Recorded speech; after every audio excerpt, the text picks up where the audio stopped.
Hi everybody, and welcome to another edition of Edmonds This Week. Today is Saturday, May the 3rd. I'm doing this a little bit early because Monday is candidate filing week. So we are going to dedicate this edition to the different positions that residents in Edmonds can potentially apply to become candidates for. Now it gets a little interesting because there's position numbers and district numbers that don't necessarily mean that it's for a particular area. So we're going to talk through some of those, and then hopefully it'll help answer some of your questions. But if not, I will hopefully be able to give you some resources for you to be able to go and check those things out. So let me start with kind of the map of Edmonds. And so I've got this handy map from the city. Thank you. So some of us have an Edmonds address, but don't necessarily live in Edmonds. There's a circular part in Edmonds that is actually Esperance, which is actually unincorporated Snohomish County. So you might have an Edmonds address, but if you live right off of 84th, kind of around 220th, 236, I used to be in that area. There's a couple of times where I knew that I lived in City of Edmonds proper, but when I would apply to be on the board or commission, they had to double check and make sure that I wasn't an Esperance person because I was literally a block off of that blockage for that. So hopefully that makes a little sense. If you've been around for a while, you already kind of know this. If you're someone who's relatively new to the area and maybe voting for the first time or the second time, or for whatever that reason is, you might ask yourself, how come I'm not seeing certain positions on my ballot? Or how come I'm not able to vote for a certain thing? You probably saw that during the annexation thing too. So we'll talk about that, but let's go into some of the roles that people like you and I could apply to be a candidate for and how much it will cost, because some of them cost money and some do not. So let's get into it. So we just had the RFA vote here in Edmonds. So we just voted on that to be annexed in, of which the majority of voters said yes. So even though that happened, we are still not part of the annexation yet. That takes effect in June, but the redistricting to bring Edmonds in so that they would have a position to vote on might be one spot, might be two. May take a year, year and a half, possibly up to 2 years. There's a whole RCW around that. I did have a conversation with some of the fire commissioners where they addressed that question, and so a summary of that response is on the Northwest Washington Civic Circle's website. There is a dedicated Edmonds RFA page there where you can find all of that information as a point of reference. So there are 3 spots that will be coming up for election this year, but because we are not part of the annexation at the time of all of this, we will not be voting on those, and thus you also cannot sign up to take one of those positions because Edmonds is not a part of it. There we go with that. The Port of Edmonds. This one tends to confuse people, whether you've lived here 2 years or 10 years. So you can be an Edmonds resident to run for port, but you have to live within the port districts.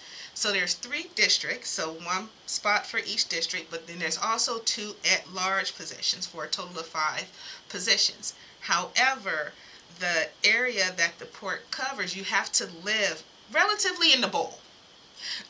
If you want to go to the Port of Edmonds website, it kind of breaks down kind of what the boundaries are for each of the districts. But you're talking about 9th Avenue, downtown to Main, a few other spots around that way. So not all residents in Edmonds can vote on this, nor can all Edmonds residents apply to become a candidate for one of those. You have to live in that area. So there's that. And we will say that there are 3 spots open for voting for the Port of Edmonds. So positions 1, 3, and an at-large position, position 5, are open for election this year. So if you wanted to run, so currently In District 1, Janelle Cass is representing that district. For District 3, it's Jay Grant. And in District 5, it is the newly, freshly appointed Ross Dimick. So I am sure, I would think that he's also going to sign up to become a candidate to be voted on later this year, whether there's a primary or there's a general. There's always a general election, but a position won't show up in the primary unless there's more than 2 people running for it. If it's just 2 people, it goes straight to the general. And to apply for Port Commission to be a candidate, the filing fee is $43.20. I don't know why it's such an odd number, and I don't even know why it's just a different number in different areas. So for example, Everett Port has a position open. Glenn Bachman, I know him, he's a great guy. But to apply for that position to be a candidate, the filing fee is over $300. So I'm not sure why the Everett one is so much more than Edmonds. That might be a homework assignment for somebody. If you find out, please let me know. Then there's the Olympic View District Water. Now, there's 3 positions open. There's 3 positions, but one is up for election, and that is position 1, which is currently held by Laura Petzo. Now, as a side note, I am not a fan of the Water District's website. It needs an update. Someone who maybe can be an intern could maybe go in and just freshen it up a little bit.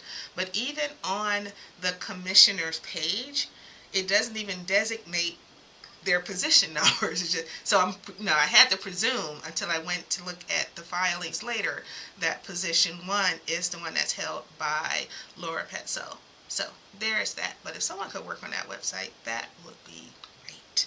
And it only costs $0 to file as a candidate. So there you go. City Council. So I know this is one a lot of people are thinking about this year, whether it's just from a spirit of frustration or that people want to just see some fresh faces, some fresh perspectives. So there are 3 spots on City Council that's open this year. So positions 1, 2, and 3. Now first let me say, the position number is just that, a number. It's not like the port where you have a district assigned to you or a section assigned to you.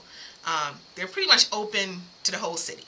So whether it's position 1, position 3, position 5, or position 7, everyone gets to vote on it, even though it's just a specific position number.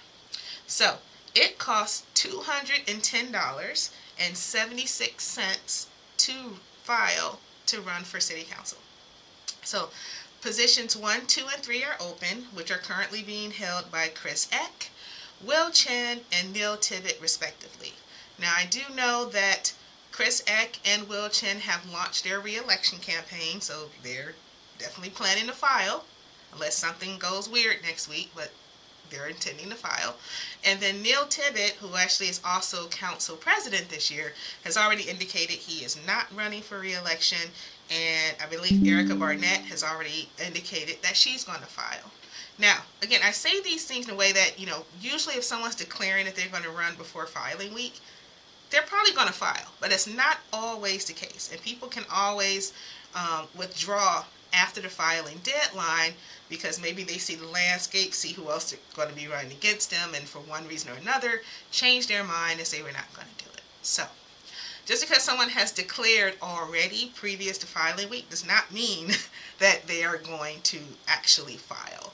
So that's why filing week also gets a little interesting because people are watching the screen and kind of seeing the updates as they come in.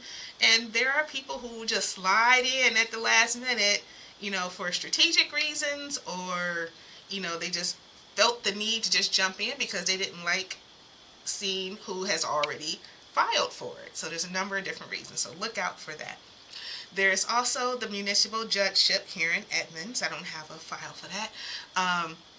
But Neil Weiss is currently the judge, our municipal court judge here in Edmonds. He was appointed last year, so my presumption is that he is going to file to become a candidate this year. But so can some of you, if you just wanted to.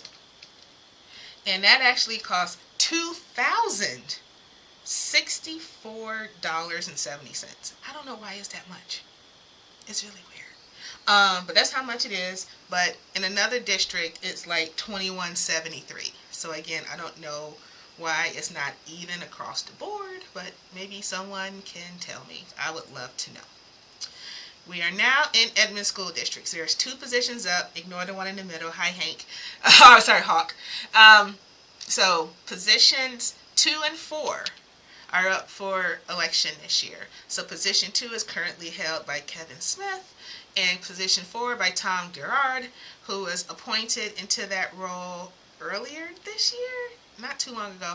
And I know that he has already announced that he is going to run for that position for this year. So good luck to all the candidates. But again, that is something that if you're interested in filing for, you can. And it costs $0. So it's free to file. And then finally, the one I want to talk about is this Snohomish County Charter one. So this one comes up every 10 years, and you get to serve on this for a year across the different districts in Snohomish County, and you can make tweaks and updates to the Snohomish County Charter.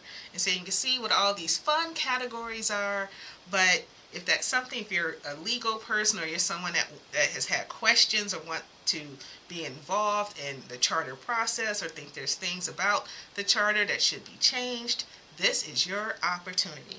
And it also costs $0 to file to become a candidate for two of those positions. So I believe it is, and I have this written down, I'm sorry, but District 3 is the one that actually applies to Edmonds.